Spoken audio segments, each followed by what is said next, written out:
How's it going, everyone? It's Sam.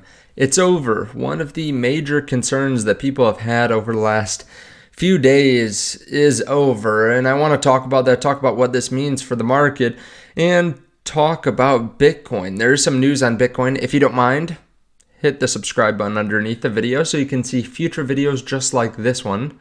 Also, hit the like button if you like videos on Bitcoin, if you like to know what's happening in the economy, so that way this is spread to more people. Also, there's a link underneath the video to Margex where you can trade cryptocurrencies. Set up an account in just a few seconds. You can long the market, you can short the market.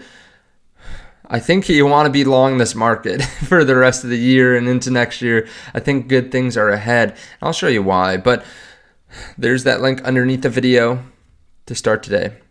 Now, Bitcoin dominance moving back up, 58.2%. We got some good news tonight.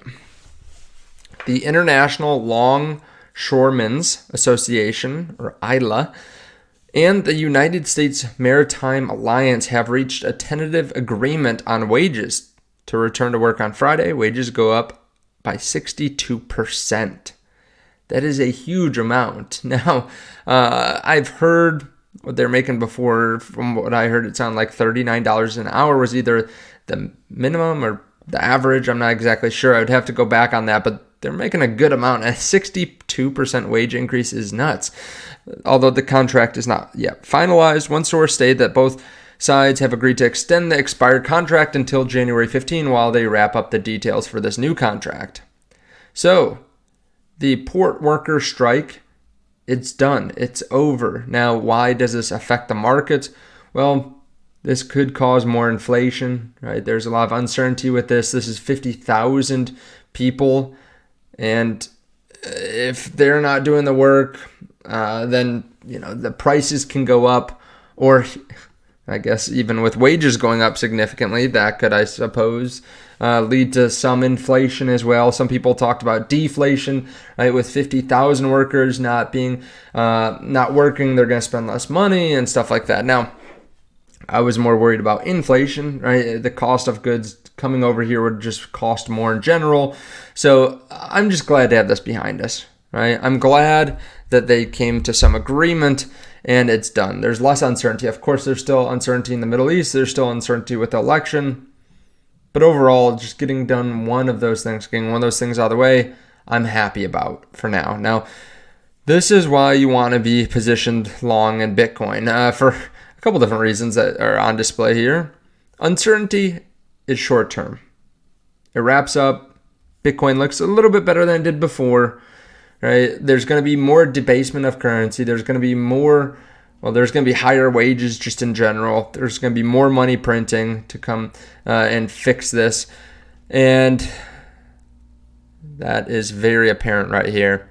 There's only one currency that hasn't debased since 2000. Take a look at all these different currencies. Japanese yen, 50% in 24 years, and that is the cream of the crop. The euro's gone down 73%, British pound 75, US dollar 78, Aussie dollar 85, Indian rupee, and Chinese yuan, and Nigerian naira, all down 99%. Here's another way to look at it. This is actually a BlackRock slide. Purchasing power of the US dollar has declined significantly over time. What is the purchasing power of one USD today? So back in 1913 equaled $1. Now it's at 3 cents. So a debasement of about 97% in 111 years. 110 years. That is insane. That's why you have to invest, because otherwise you continue to lose to debasement. And even if you're getting some kind of return, you're not necessarily beating the debasement of currency. As you can see here, they also go over US Treasuries, gold, and Bitcoin and show some of their properties. Cost to store, cost to move, governance, length of track record, volatility, and supply. So Bitcoin looks like a pretty darn good asset, and they're showing it versus assets much bigger. Very interesting. Now, some of the inflow numbers came in. ARCB had another large outflow, 58 million. Grayscale, 0. Fidelity, $37 million outflow. And then BlackRock had a $36 million inflow day. So BlackRock still swallowing up some Bitcoin. I saw this today too. This looks interesting. HBO is releasing a documentary about the mystery of Bitcoin creator Satoshi Nakamoto. You know, it does really make for a pretty good documentary. Like if you were someone that didn't know much about Bitcoin, but you saw a trailer and you hear about this person that's worth now $60 billion. No one in the world knows who they are. They've been around. They were creating 15 years ago, so there's a decent chance they're still here today.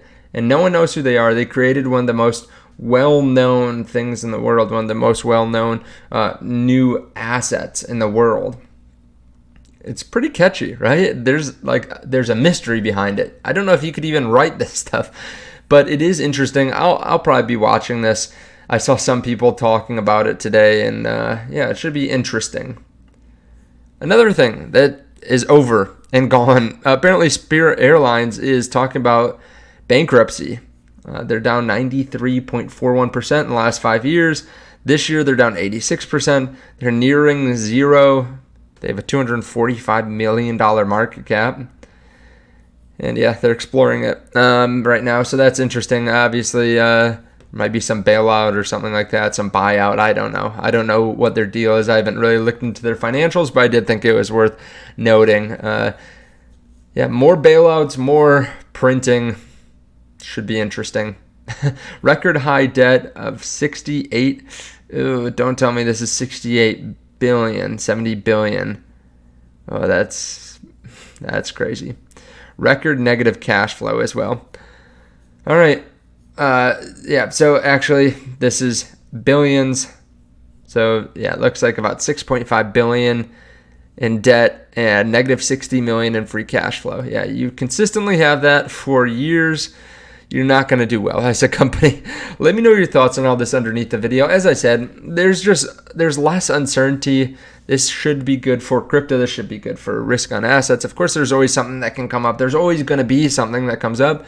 But as you can see here, like people are worried over the last few days. I'm sitting here saying, hey, we're fine. We're still much, much higher than we were a month ago. Keep in mind, literally a month ago, we were sitting around 55,000, 56,000. We went all the way down to 52.5. We're seeing rough starts to the month, but if this is all we get and if we just handle up around here, the last 3 months have been rough. At the beginning of the month, 52,000, 53, 49,000, 52,000. If this is what we get, if this is it, and we start moving up, we're passing 70, right? Like this is nothing compared to where we've been. Last month we went up $14,000 from the low to the peak. The month before that we went up $16,000. So if we go up $15,000 from here, we're at new all-time highs. Of course, I'm not saying that's necessarily going to happen, but if you want to position yourself in some long trades or short trades, you can check out the link underneath the video to Margex. Of course, do your own research. I really appreciate it. We're still far away from hitting a lower low, so I am excited to see what happens the rest of the month. I think there's going to be some volatility, but let me know your thoughts. Thank you so much. I appreciate it. I'll see you all in the next one.